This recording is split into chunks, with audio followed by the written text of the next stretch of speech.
and so did his talk. I was so moved by the entire evening. It just fit together so well. So I hope everybody was there, felt the same way. So we all know that Will's already a great pianist, composer, educator. He's performed and lectured throughout the world. He's the author of the World Peace Diet, which he spoke a little bit about and will be talking about today, along with, I'm not sure what, I'm sorry, I don't have your subject for today. Spiritual power of food. The spiritual power of food. And if you've gotten the connection that Will has with food and spirit, you're going to be in for a treat here today. He's won many awards. He's co-founded the Circle for Compassion Ministry. He's got a PhD from Berkeley, and he's really a great educator. He's a Dharma master in Zen tradition. He's devoted to cultural healing and awakening, and has created a great set of CDs, both for his music and his book. He's got his book on tape, and it's really wonderful. We have it in our car, and we listen to it when we drive around. It's just really great. He's a full-time traveler. He's been traveling for, 12 years now? 14 years out of his RV, traveling around the world, spreading this great light. And he's lectures in retreat centers, does concerts all over the world. So it's my pleasure to introduce Dr. Will Tuttle.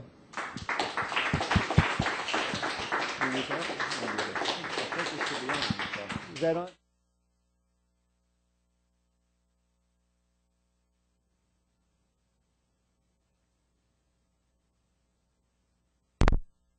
Dan, and it's really an honor to be part of this Expo, and I want to thank all of you for joining us so early on a Sunday morning. After that, I didn't know if I'd be talking to myself here this morning,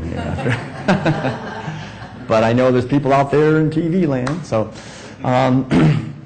I'd like to just begin. I guess this is 9 o'clock in the morning, Sunday morning. It's a beautiful sunny morning here, which is a little bit unusual so far.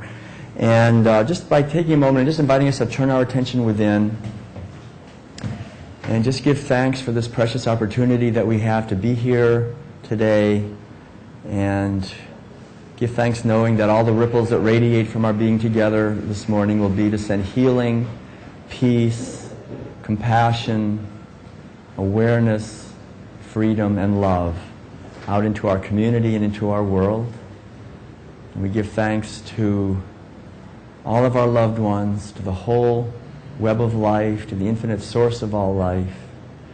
And we give thanks also to ourselves for taking time out of our busy schedules to be here this morning and to focus on that which is within us, that is of the nature of wisdom and understanding, that is of the nature of healing and awareness, and that we are part of an awakening on this planet of the human consciousness for a higher expression of peace, and that we are here to help celebrate, create the celebration of life that it was meant to be. With the power and presence of the infinite spirit, we give thanks, knowing this is so, and so it is. All right, so I'd like to actually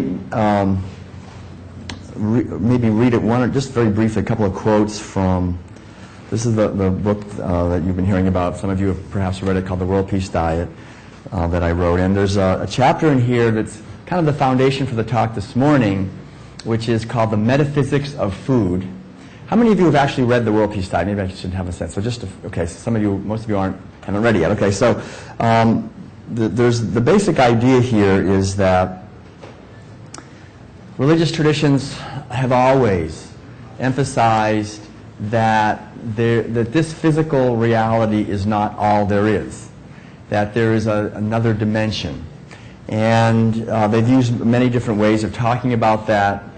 In the Zen tradition, which is my essential training, is in the Zen tradition. I used to teach college courses in comparative religion, and so I've studied all the world's major religions.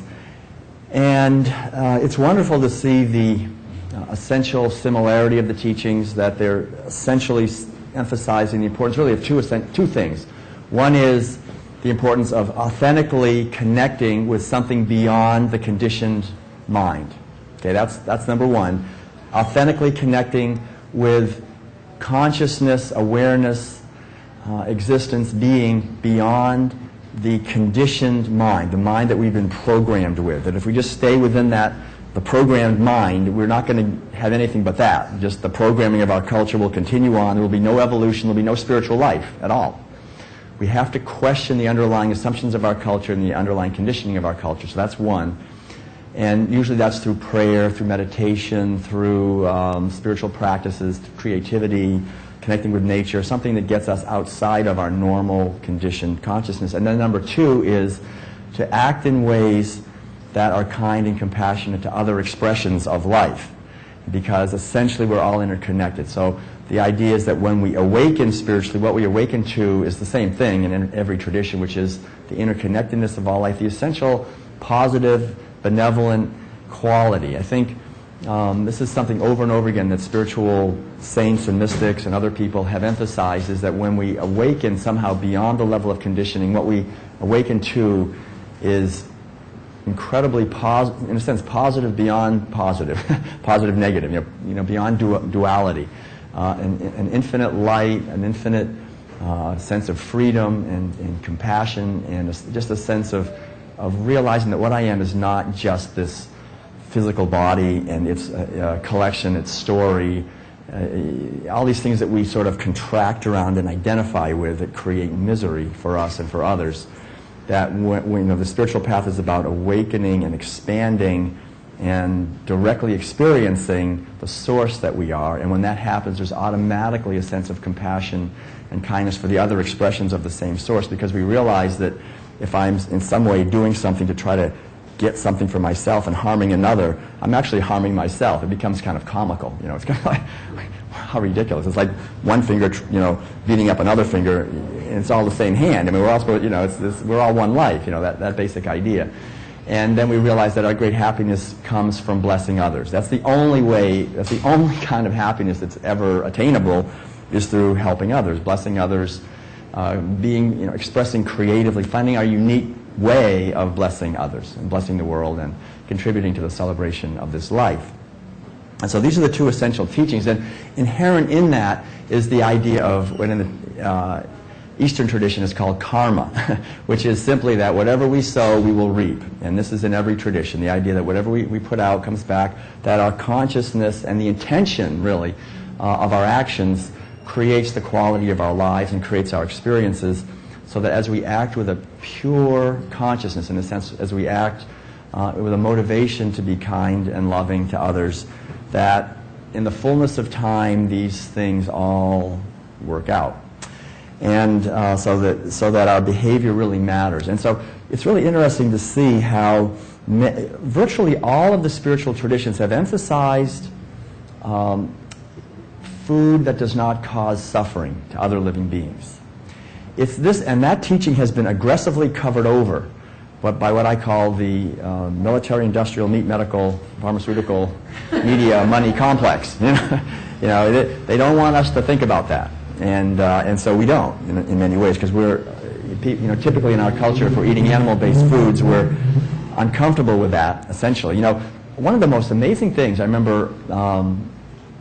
It's true. I can see exactly why it's true. But I used to teach courses in mythology, and I always loved reading Joseph Campbell. Are you familiar with Joseph Campbell, the great mythologist? Back in the 80s, you may remember, he did a series with Bill Moyers, which kind of put him on the map. Before that, he was someone that nobody really knew about. He was sort of this academic guy teaching mythology at Sarah Lawrence College.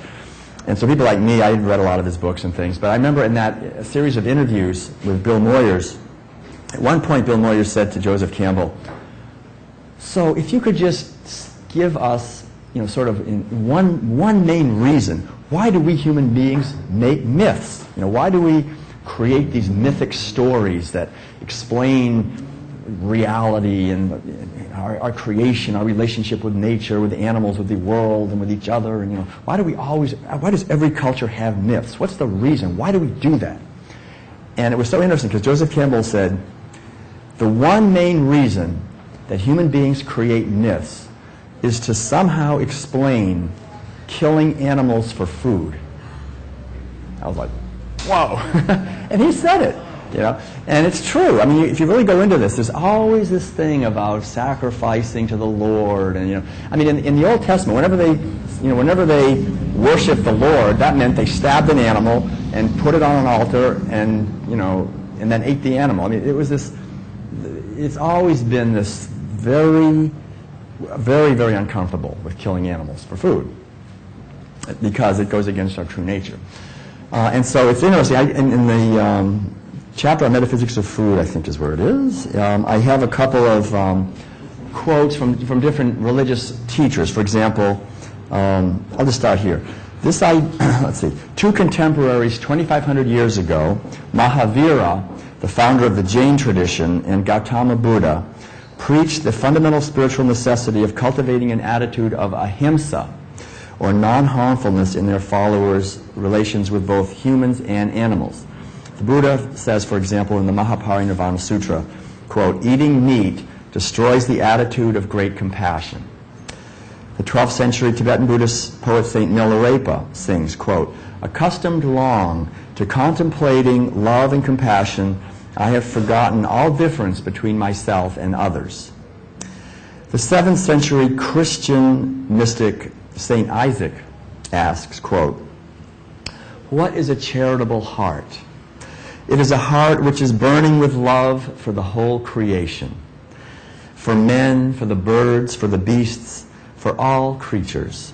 He who has such a heart cannot see or call to mind a creature without his eyes being filled with tears by reason of the immense compassion which seizes his heart. A heart which is softened and can no longer bear to see or learn from others of any suffering, even the smallest pain, being inflicted upon a creature.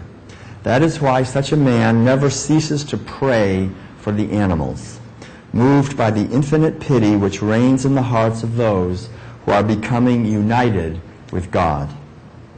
John Wesley, the 18th century founder of Methodism, writes, quote, "I believe in my heart that faith in Jesus Christ can and will lead us beyond an exclusive concern for the well-being of other human beings to the broader concern for the well-being of the birds in our backyards, the fish in our rivers, and every living creature on the face of the earth." The 9th century Islamic Sufi saint Mizri says, quote, "Never think of anyone as inferior to you. Open the inner eye and you will see the one glory shining in all creatures." Albert Einstein, he's another one of these great mystics, I think, articulates it in this way. "A human being is a part of the whole, called by us the universe, a part limited in time and space. He experiences himself, his thoughts and feelings, as something separated from the rest, a kind of optical delusion of his consciousness. This delusion is a kind of prison for us, restricting us to our personal desires and to affection for a few persons nearest to us. Our task must be to free ourselves from this prison by widening our circle of compassion to embrace all living creatures and the whole of nature in its beauty." And then I just write here, "By breaking the blinding grip of materialism, we can see the subtle connections that link us all to each other." So, and then I go on talking about how thoughts and feelings have power. Yeah, I think somehow the speaker's cut out there. It's better now. Okay, thanks.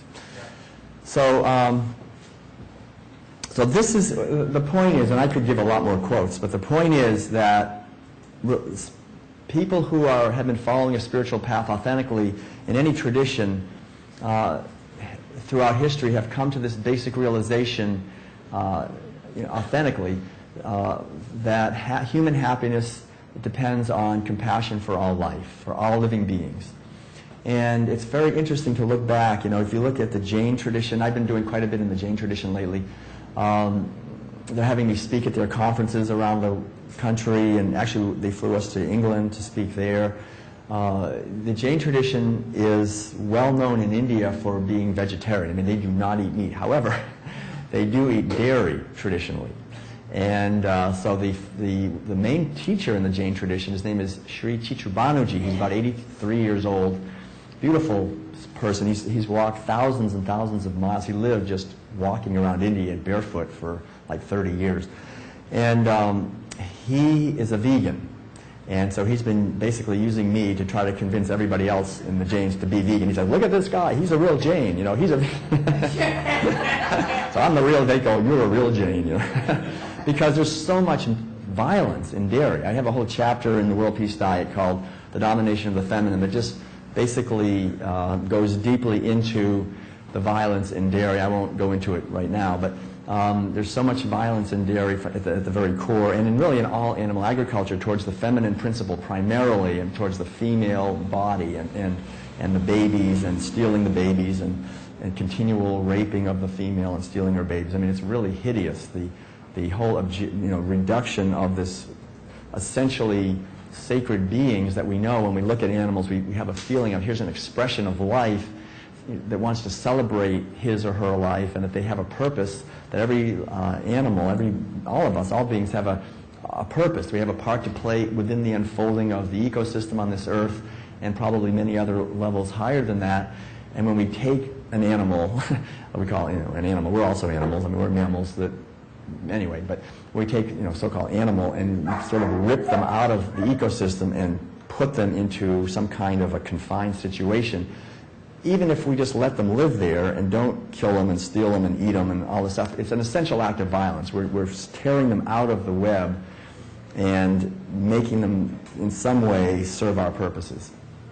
And so we have to disconnect from our inherent wisdom and compassion to do that. So it's an essential act of violence, not only against them, but against ourselves, against our own wisdom, against our own sense of being at home in a benevolent universe, because we are not being benevolent. We are doing what we would not want to have done to us. That's the essential spiritual teaching, is don't do to others what you don't want to have done to yourself. And we break that essential rule.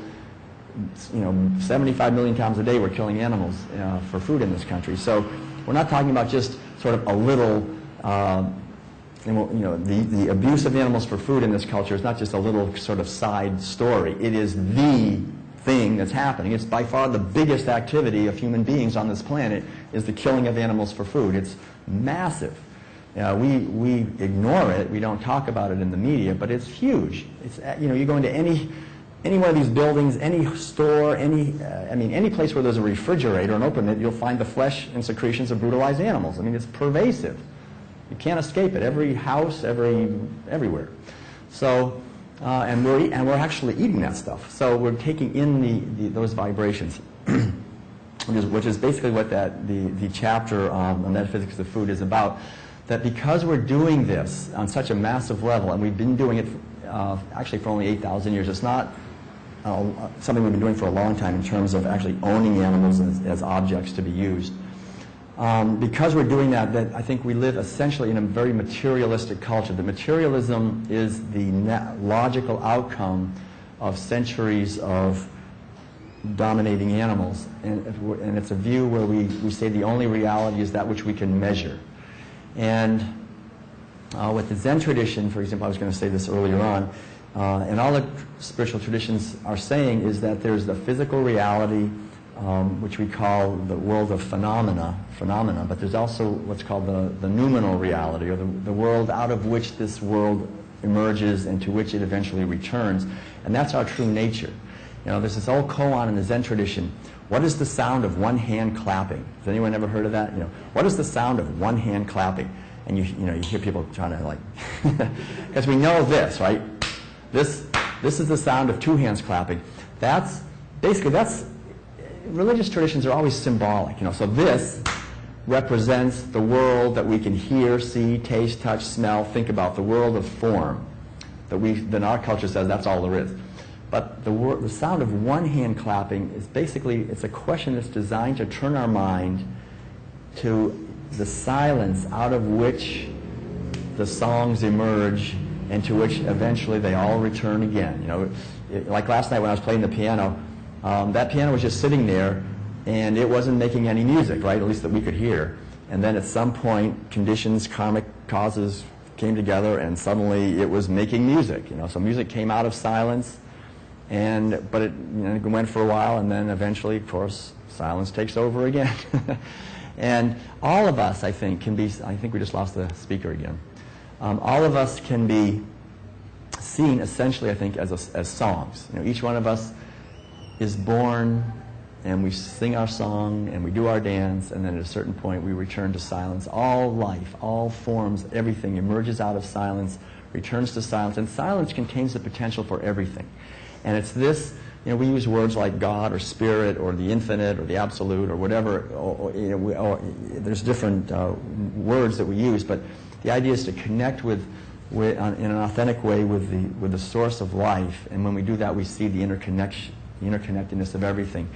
And the essential teachings are that in order for us to be able to raise our consciousness, we have to change our behavior. We have to bring our behavior into alignment with the truth that we want to awaken to.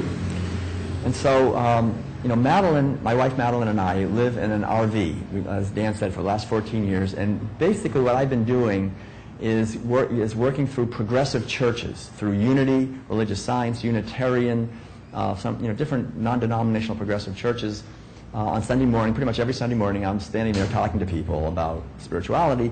And one of the things that I found is that in this culture, people think we have this basic idea that we can raise our consciousness, and as we do that, as we raise our consciousness to a higher and higher level, that our behavior will naturally become better. Right? Our behavior will become more in alignment with our consciousness as our consciousness gets higher. And what people fail to realize is that our behavior, not only does our consciousness determine our behavior, that's true. I mean, what they're saying is true, but it also goes the other way. Our behavior determines our consciousness. And so our consciousness is not going to go any higher than the level of our behavior. It's not. It will not go higher than the level of our behavior. So if we're acting in ways that are violent, like we are in this culture, I mean, what's the percentage of people in the United States that are vegan? I mean, it's only maybe 1 or 2%. So we've got lots of people trying to live a spiritual life, but they're basically paying other brothers and sisters to stab animals, to hyper-confine, mutilate, kill them, all that. And in any court of law, we know that it's the one who pays the assassin is far more guilty than the assassin themselves. The assassin's just, he's just killing because he's paid to do it. But it's the person who wills it, who says, get that guy for me. That's the karma.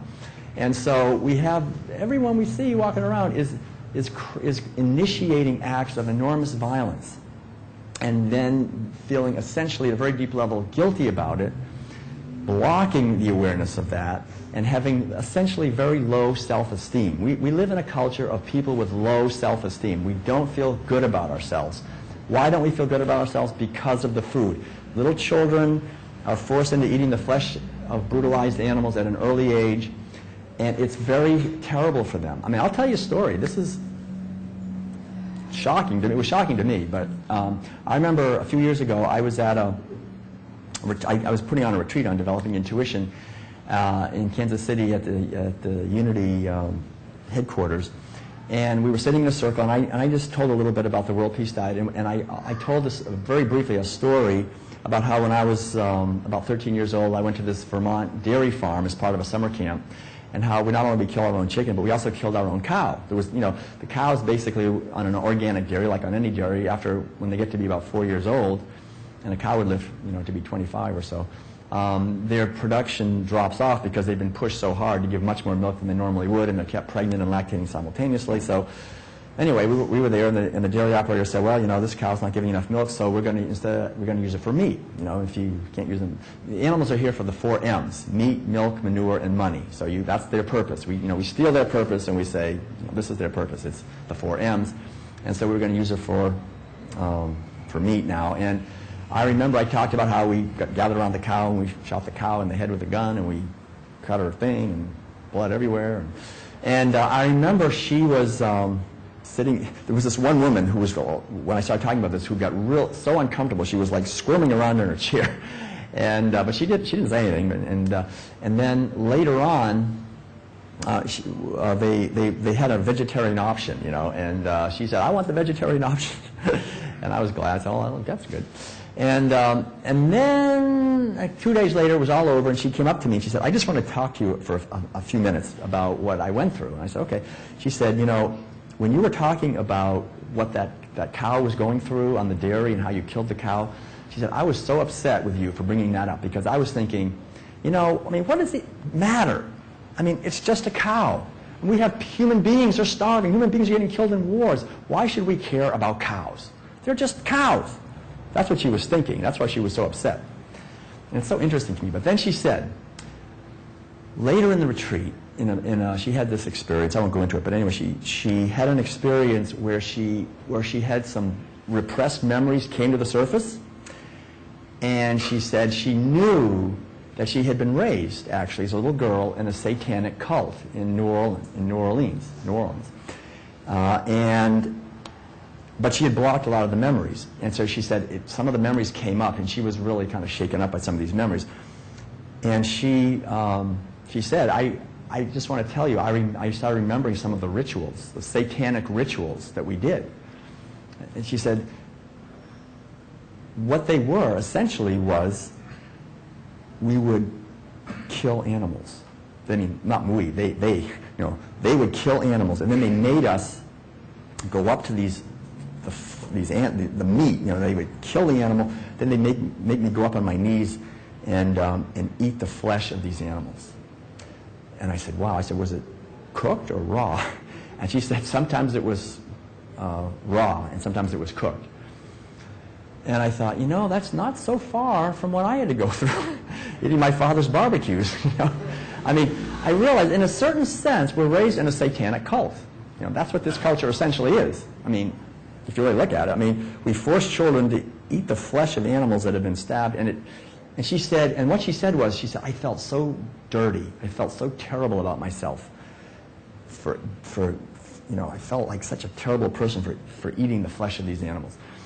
And that's when I started to make some of these connections about self-esteem and how people know that, I mean, corporations know that people who have low self-esteem make the best consumers. You know, they'll buy anything to try to feel better about themselves. You know, if you want to have people, if you want to make a lot of money as a corporation, and make a lot of money as a pharmaceutical corporation, you want to have people who are sick and don't feel good about themselves. They don't have power. They just will buy and do, and they'll believe whatever you tell them, and you know. So, what veganism essentially is, as I've been saying, is learning to look with eyes that see beings rather than seeing things, and that this is the essential spiritual act. You know, and we cannot do it to others unless we really do it to ourselves. Until we see ourselves as essentially spiritual, as consciousness, as life manifesting through a vehicle, but we're not just this form, we are life itself, and we begin to see others that way, and we begin to see all living beings that way, what is born within us is a sense of respect and kindness for these expressions of life, and a natural sense of wanting the best for them. And that this is the foundation not only of happiness for them, because we'll treat them kindly and so forth, but also for ourselves. And so somehow we've been born into a culture that, and I talk about it in the World Peace Diet, I won't go into it here, but somehow a powerful elite emerged that has created these institutions that program the people that are born here primarily through food and eating into a mentality of reductionism and violence and commodification of life and predation. We created very predatory economic systems, and this makes people very easily controlled, easily enslaved, and they don't even realize it, honestly. Don't even realize. You can tell them all kinds of lies, they believe it. The official stories are full of lies. You know, that you will be sick unless you have pharmaceuticals, and that animals don't have a soul. You'll die if you don't eat animal protein, and you know, all these truths that we know are so true. These official stories are all false, and so we're easily misled, and because we're easily misled on the food on our plate. We're eating disconnectedness and lies with every meal, and we're internalizing that directly. It becomes the cells. I mean, when we eat something, it really becomes the body that we're eating. That's why we should be eating things that are grown with love and caring and nurturing, and we're eating love, and we will be loved. You cannot build a tower of peace and love and wisdom with bricks of cruelty and violence. And that's what our food is. It's what we build this tower of. What are we going to build this tower, this beacon of light? Can we ever build a beacon of light with darkness and horror and misery and terror and grief? And I remember my niece used to have these panic attacks when she was going to college. She was 20, 21, 22 years old. And I said, listen, go vegan and you'll stop having panic attacks. And it really worked. You know, she stopped eating animal foods and dairy products, and the panic attacks went away. I mean, so because we're eating panic, you know, we're eating terror, we're eating fear. People have nightmares. People have all kinds of, you know, depression, anxiety, frustration. What are they eating? They're eating depression, anxiety, frustration, and insomnia. That's what all of these animals are experiencing. They are experiencing exactly that. And if you're a cow and you're having your baby stolen every single day and you're forced, you can't move, I mean, it's a horrific experience. People knew in the old days that a woman who was breastfeeding her baby, if she was angry or upset, her milk would make the baby sick. You know, the hormones and the energy, whatever, the baby, you know. So they knew that they should never, ever, ever nurse if they were not in a positive state of mind. They would really be, that would be bad for the baby. And yet we're nursing at the teats of dairy cows who are absolutely miserable and in panic and terror and fear, and we're drinking that, not only all the actual physical toxins in milk, like IGF-1 growth hormone and casein and all these other hormones that we should never, as human beings, be taking in, but we're drinking all and taking in all the terror and fear and panic as well. And so how could we feed that to our loved ones? How could we feed that to ourselves? What are the ramifications of doing that? Well, we can see what the ramifications of that are. We create a culture that is insane, basically. I mean, we're just completely devastating the life support systems on this planet. We have rates of suicide among teenagers that are higher than they've ever been, and we just ignore it. And so I think we have to understand that the healing of our culture comes essentially back to seeing food as a spirit, as our connection with spirit. And this is something that every culture has understood. The first chapter of the World Peace Diet goes into this in more depth, but the basic idea is that the most intimate connection we have with the larger order is through food, is through eating. And so every culture has recognized that food is sacred. And you have in the Western tradition, I mean, in Christianity, this whole idea of communion, you know, this idea of eating the body of Christ, you know, this idea of is a very, you know, it's symbolic of something very profound. And other traditions have similar ideas that food, that eating is the symbol of the infinite partaking of itself through itself, and we are manifestations of that. And so the basic idea is that we need to bring our behavior, including food, into alignment with the ideals that we want to live. And so one of the, let's maybe make up here a list of a couple of ideas. In the Buddhist tradition, and this is actually universal, there's what are called the 5 precepts. Have you heard of the 5 precepts? The 5 precepts are the way that we behave, because I was talking about earlier how we can raise our consciousness only to the level of our behavior. So when I was in the Zen monastery in Korea, for example, not only did we meditate from 3 o'clock in the morning till 9 o'clock at night, you know, it was just meditate. And I was in silence for 3 months, meditating, you know, but not only that, the whole idea was to live our life according to the 5 precepts. Actually, there's more than 5. For the monks, they give you like 150. But for the typical people, there's 5 precepts. And these sum up everything, okay? So these are the 5 precepts. One is no killing. I'll just put no, okay? No killing. No stealing is number 2. Number 3 is no lying. Number 4 is no, basically sexual misconduct, whatever you call that. And number 5 is no, I'll just put drugs.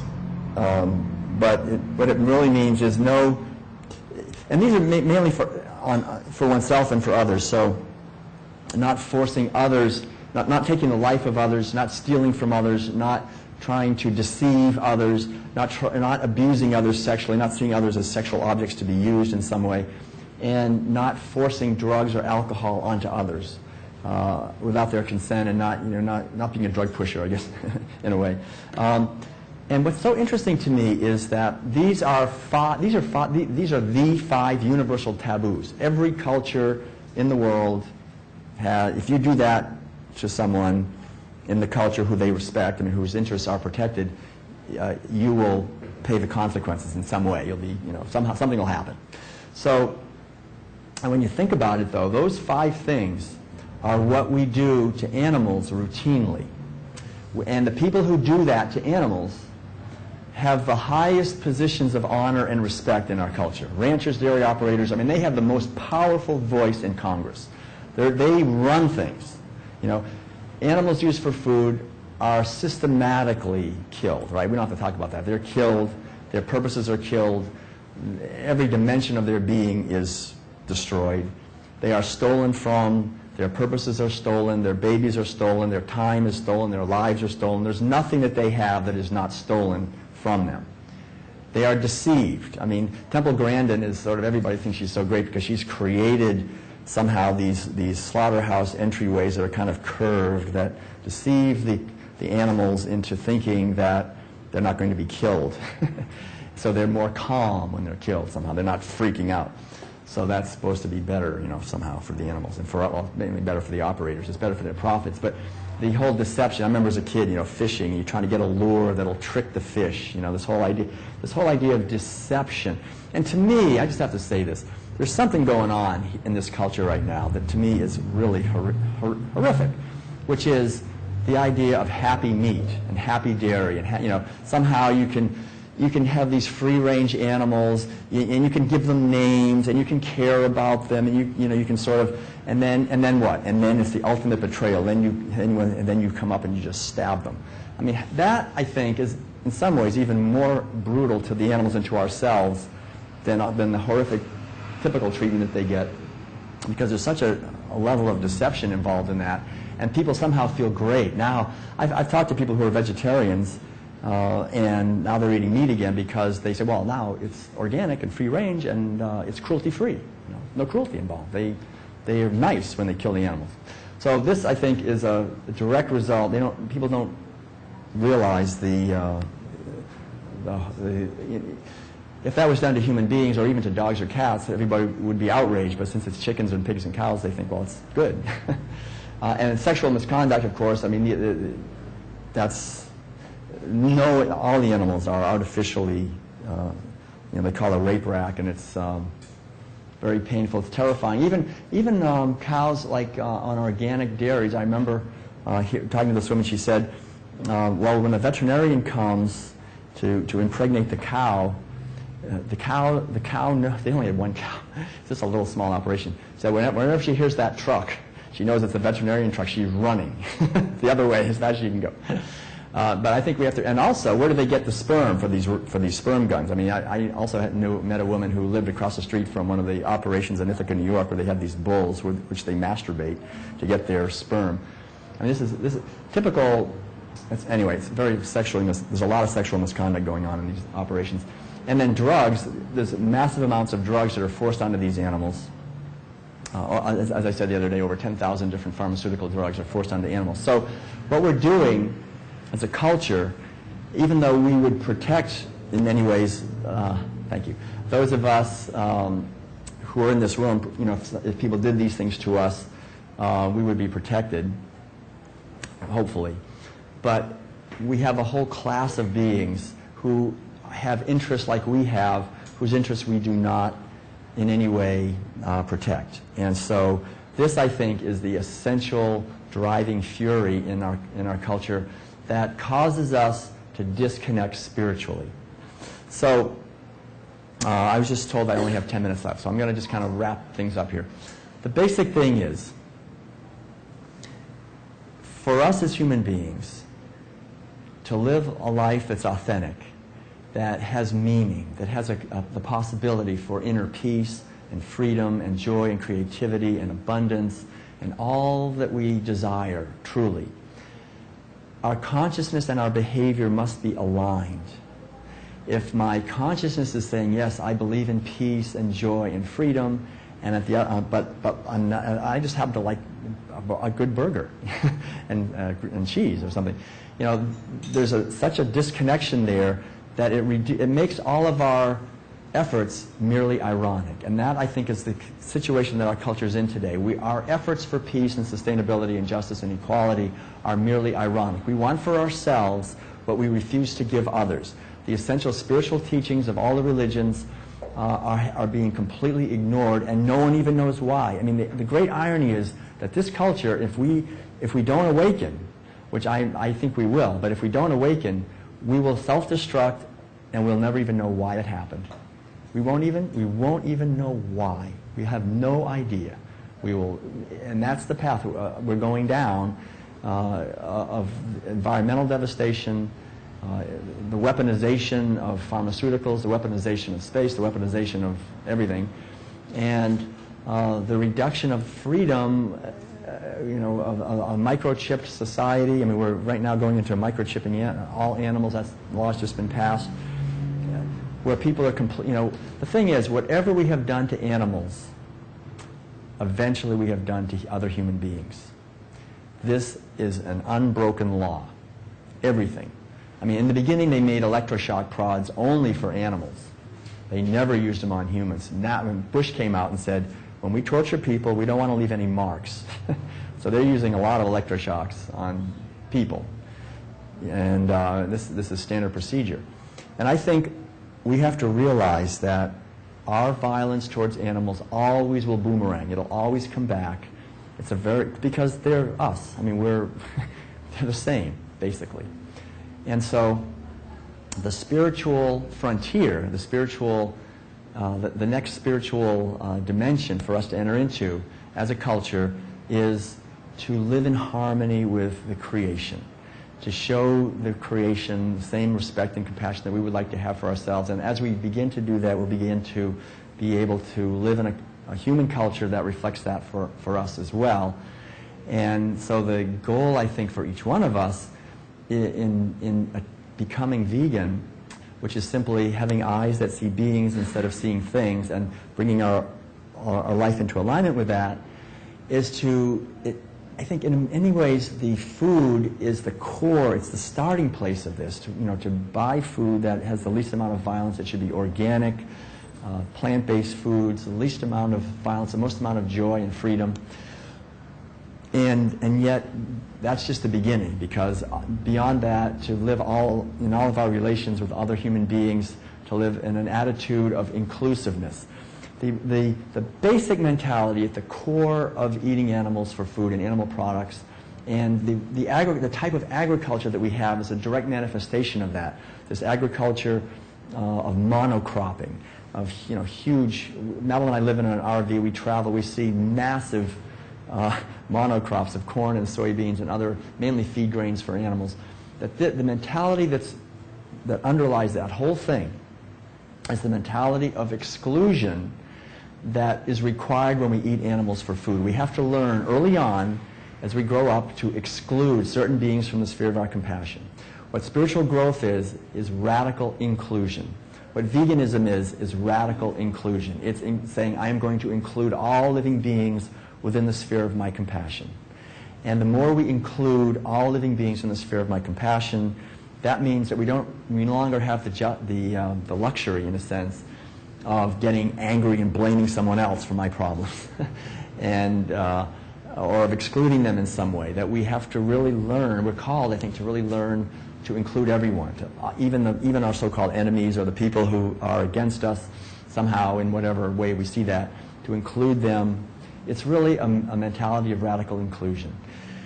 So that's the goal, I think, and that's really what this, I think this teaching that's right here, we see this whole idea of eating food that's living light. We're living in a way that is inclusive, that is based on a mentality of inclusion. And when we do that, we find happiness will be born within us. So what it calls for us to do, like when I was in the Zen monastery in Korea, the idea is that these rules of non-harmfulness, of ahimsa, is the foundation of all. As I mentioned that word the other day, ahimsa means non-violence. Non-violence is the core of this. When we live that way, then when we go to meditate, it'll be much easier to go deeply in meditation. If I'm in some way eating animal foods or harming others, when I go to meditate, my mind is going to be busy. So the foundation of true meditative depth is nonviolence. The more we act in ways that are kind to others, the more at peace we are with ourselves, the better we feel about who we are, basically. The higher our self-confidence, the more we feel great about this beautiful life, and we have a feeling of thankfulness and joy and this precious opportunity of a human life. And when we go to meditate, our mind is at peace. We go deeper. We make an authentic connection with the transpersonal dimension of ourselves. When we go to live our life, we naturally want to bless others. We go deeper. You know, it just creates this positive circle of going deeper in our practice and feeling and living more in alignment with the truth that we directly experience through our meditation practice. And this is really what I would say is the universal teaching of all the traditions, and it is the very thing that this culture does not do. So we have to realize that in many ways, all of us, even as we become vegans, we have had within our consciousness injected, unfortunately, a lot of attitudes and beliefs and tendencies that through our practice we're called to, in a sense, purify. So there's a sense of needing to purify our consciousness so that we become more and more aligned with the behaviors and the attitudes become more incongruous. And that's what veganism, I think, essentially is. And as that happens, we connect more with the universal energy. We have a lot more energy and creativity and new ideas. And, you know, we start to really become a force, we become a cosmic force on the planet, in a sense, because we're in alignment with the cosmic forces, and we allow them to move us and move through us in our life. And that's, I think, really when we know that our life is in harmony is when we have this feeling of joy in our life.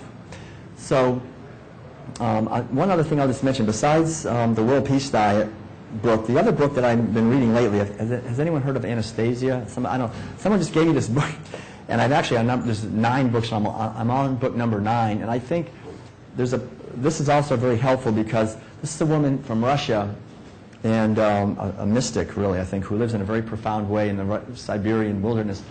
But she emphasizes, and in there's emphasized the idea, which I think is really important, how we can grow enough food easily on this planet through small-scale, local, organic gardens. You know, somehow we have this idea that we have to have these huge machines and gigantic monocrop devastated places to feed a hungry world. And Cuba proved that small-scale organic gardens is much more efficient, and you can feed a lot more people than because we had this embargo against them. They couldn't they couldn't do that kind of agriculture anymore. And Russia, she talks about in here dachas, which are these small little farms, only half an acre. There's now something like 30 million of these in Russia, and they are producing 90%, between 80 and 90% of all the vegetables and fruits and potatoes in Russia come from little tiny gardens. And it's high quality, organic, really high quality food. They're doing it in Russia. It's amazing. I'm like totally amazed. This is really spiritual life. This is living our life, I think, in harmony. When we have millions of people creating gardens and touching the earth with love and growing our own food that we share with each other, meditating and living a plant-based diet, we are fulfilling our purpose on this planet. And I think our purpose really is in many ways very simple. It is to be free and happy in communities. There's nothing stopping us from that. Each one of us can live that life. So just thank you all for the efforts that you're making. Keep questioning all the assumptions and bringing the spiritual power of food into your lives more fully. There's a lot more I'd like to say, but we're at the end of our time. Bless you all. Thanks so much. Thank you.